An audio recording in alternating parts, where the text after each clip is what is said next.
reflow station. Here it is. It's essentially a tiny hairdryer. You can set the temperature and the airflow. You lift the handle, it comes on.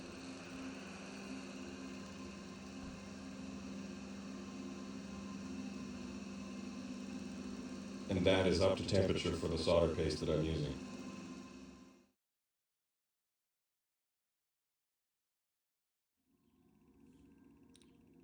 So this is a TL072.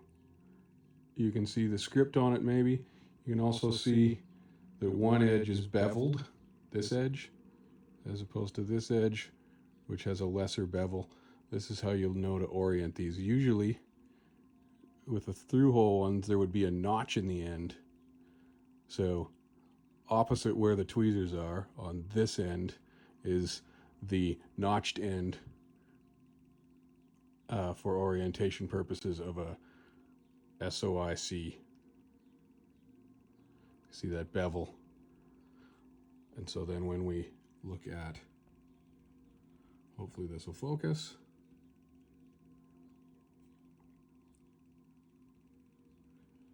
You can see there, note that the screening indicates the bottom. So you orient the theoretically, you can orient the text on the chip, which I'm not going to be able to have it focus in on. Yeah. So you orient the text on the chip to the text on the NLC board. He does his that way. And you can typically rely on that, but the tell for sure is that the beveled edge goes down. So this thing goes on here like this.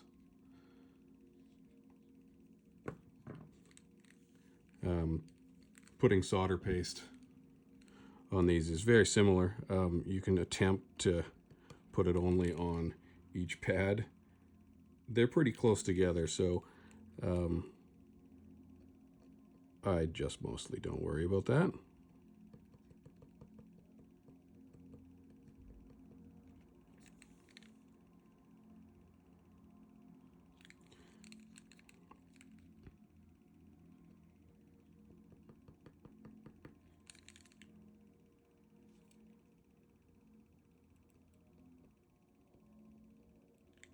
Okay.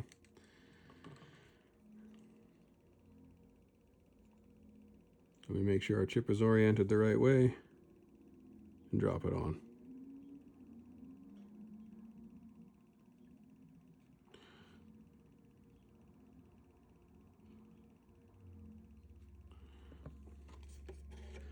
Now for the magic of reflow.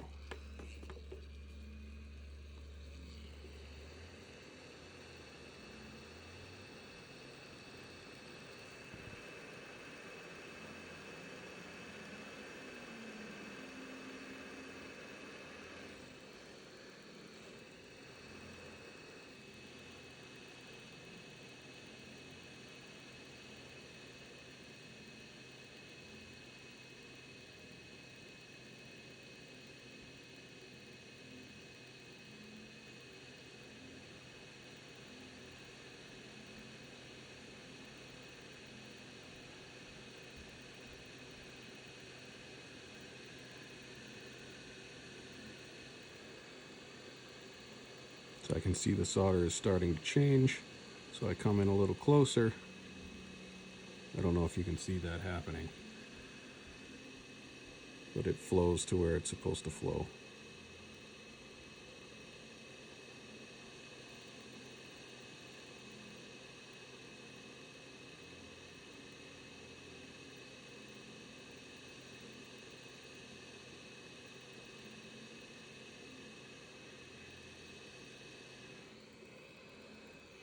And there we go. I'm not super happy about this one. Feel like I want a little more solder there.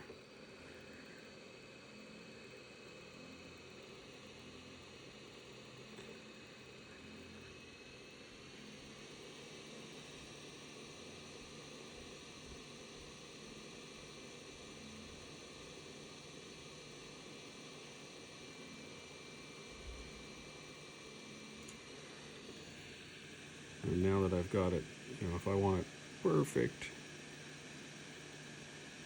perfectly centered on these pads, which really isn't necessary, but you really just want to make sure it's not crooked and that there's no bridges between these legs.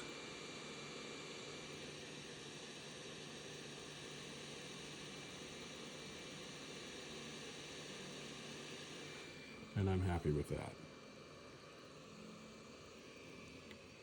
Let's see if we can bring this in for a closer look.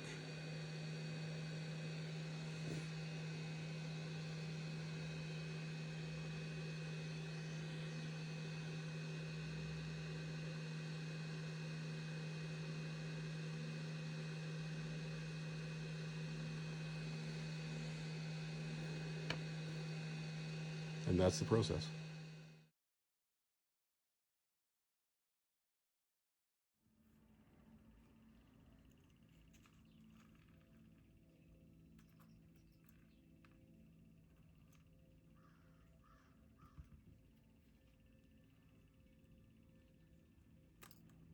As you can imagine, these are pretty easy to lose. They're also pretty cheap. If you buy the singles, they're, I don't know, 15 cents a piece, say. But if you buy them by the hundreds, that drops to a few cents or less. The resistors, I think, are about 1.5 cents each when you buy them in 100 lots. So, as you can see, these are tiny. That's probably not even going to focus.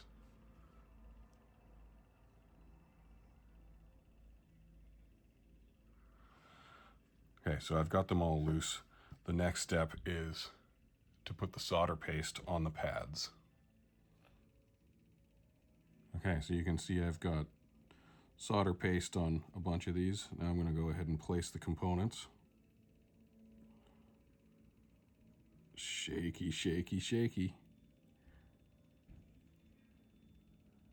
I'm extra shaky because I'm not using two hands. Usually I sort of brace the one hand. Plus I was out late last night and drank some beer. So, not at my top of my game.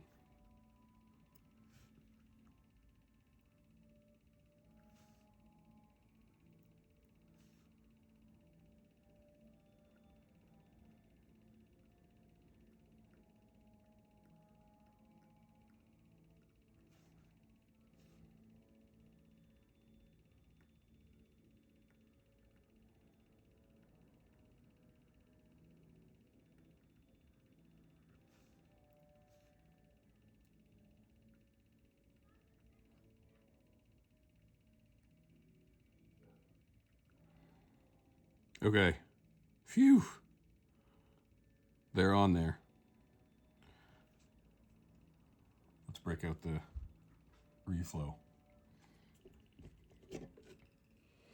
All right, so I'm going to work on trying to flow some of these. The skating around is fairly inevitable.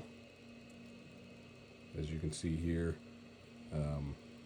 they're a little crooked. They're not bad. I start, with the tip of the reflow, maybe 1.5 to 2 inches back. Try and not push too much air on them to start, because they do skate around, at least until the solder starts to heat up. And you can move in a little bit closer as you see it start to change.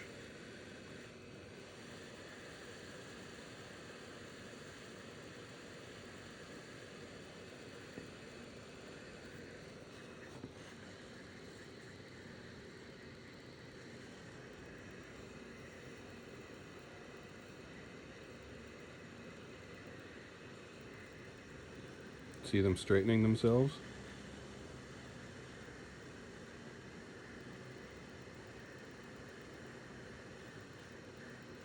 This is the magic of surface mount with a reflow.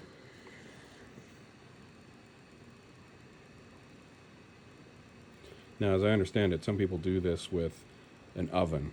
Essentially, you just put everything in, and instead of directing hot air at it, you just place it in a hot ambient environment. Some people modify toaster ovens to be able to do this. I don't know much about how that would work,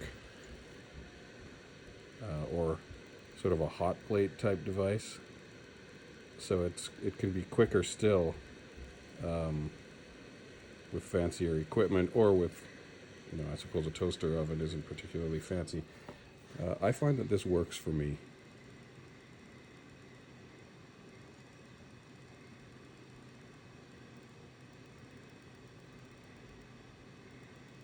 And I find that it's quite fast. Sorry, that was all out of the shot. Here's another.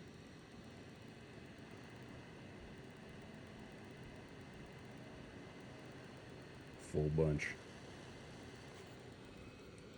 Anticipate a fair bit of skating around here.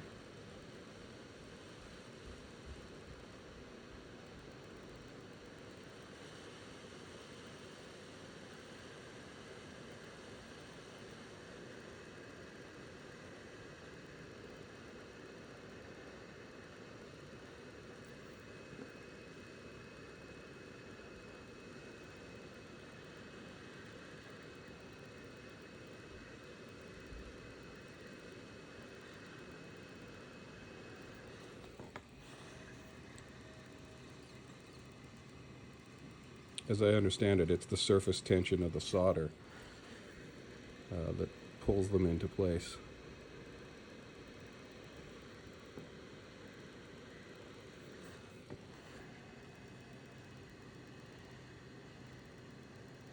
A lot of the shininess that you're seeing moving around there is the flux,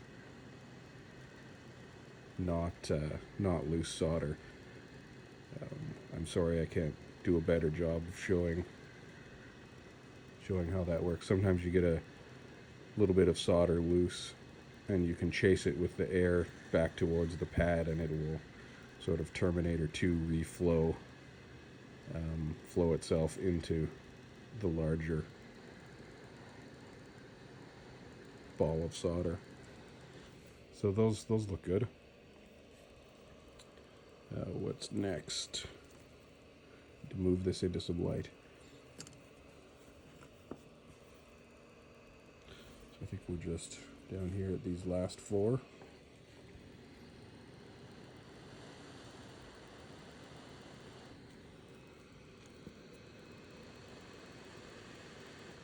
Lots of skating. I'm gonna try and back the iron away. What a mess.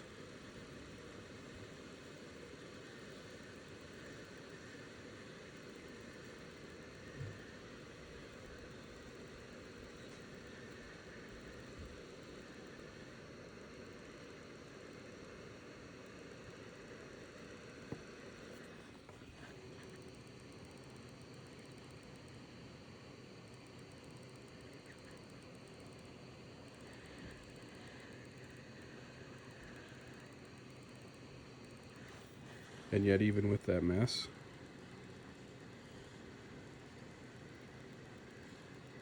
they sight themselves with a little bit of prompting and a little bit of finesse from the hot air gun. Think about these particular caps. They are some of the tallest ones on the board. You can see there's a fair bit of edge there. So they are quite affected by wind from the side. So they tend to skate around more than some of the thinner components. Anyway, and there you have it. Surface mount soldering, not impossible.